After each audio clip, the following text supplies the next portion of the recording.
ya'dilul əməl fi səmaninə şəhra. O günün bir əməli 80 ayın əməlinə bərabərdir. 80 ay.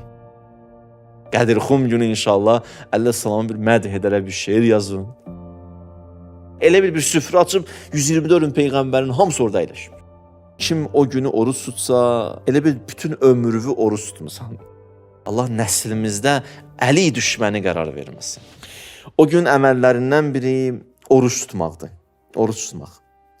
Hədis İmam Sadiqdəndir. Kim o günü oruç tutsa, bərabərdir nəyə? Elə bir bütün ömrünü oruç tutmusan. Bütün ömrünü oruç tutmusan və yaşamısan və oruç tutmusan. 70 il yaşayacaqsan, 70 il oruç tutmusan. O bir günə həmən o 70 illəri verərlər. Bu bir məsələ. Buyurur ki, So'mə yevmi qədiri xummin kəffarətu sittinə sənə.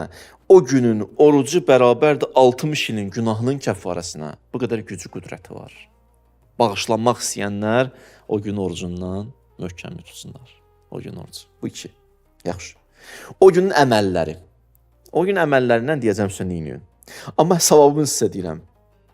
Əgər bir insan o günü bir iş görə İmam Sadiq əleyhissalamdır. Nandı hədis. İnnəl əmələ fi yevmi qədir. Fi yevmil qədir.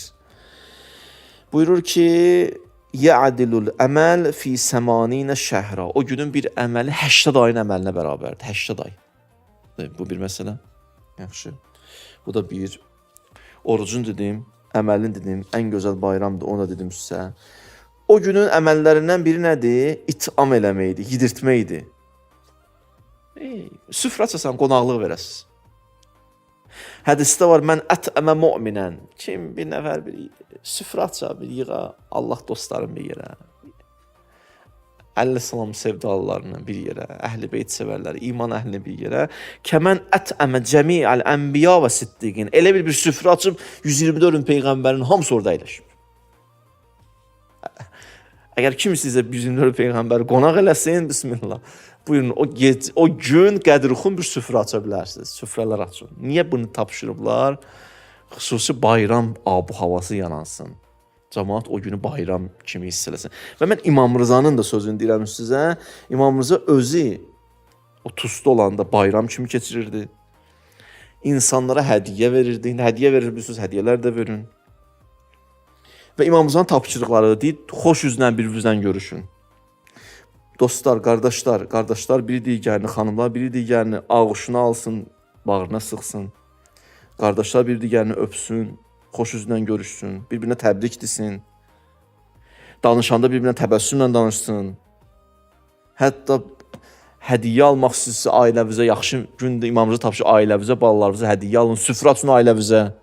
Ailəvizlə oturun. Hətta şairlərə deyir, şeir yazın, əleyhissalam mədh eləyin. Şairlər eşitsin məni.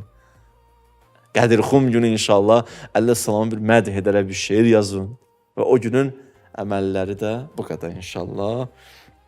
Mən də dua eləyin. Mən də sizə dua eləyirəm da mən bugün o nəfsin tuğyanını saxladım ki, biraz Əmirül-Möminindən danışım ki, bir neçə gün bu yayılsın ki, dostlardan xahiş edirəm bu mövzuları yayın ki, qoy eşitsinlər və bayram bir abu havası yaransın Qədirxumda, Qədirxum günündə.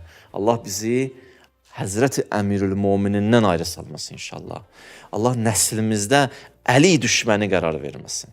Allah nəslimizdə əli düşmənləri sevənləri qərar verməsin inşallah. Allahümmə inna nəsəluke və nəd'uk bismikəl əzizəl əzəm əl-əcəllil əkrəm bil-Hüseyni ya Allah. İlahi, ilk duamız İmam Zaman Aleyhisselamın zuhurunu təcil elə. Allah bağışlamamış bizi bu dünyadan aparma. İmanla yaşayıb, imanla bu dünyadan köçməyi bizə nəsib elə. İlahi, öndə məhərrəmlik günləri gəlir. O günləri yaşamaq tövfiqin bizlərə nəsib elə. Allah bağışlamamış bu dünyadan bizi aparma. Xəstələrimizə tezdən şifayı acil inayət elə. Övladı olmayanlara övlad nəsib elə. Subaylarımıza gözəl ailə nəsib elə. Ailə müşkül olanların müşküllərin tezliyindən həll elə. Borcu olanların borclarını verməkdə onlara yardımcı ol. Evsiz qardaşlarımıza ev nəsib elə. İşsiz qardaşlarımıza iş nəsib elə. İlahi, şəhidlərimizi Kərbəla şəhidlərinə məhşur elə, onların yaxınları, ailələri. övladları qəlblərinə huzur və aramlıq nazil elə. Peyğəmbər və əhl-beytinə salavat zikirlər.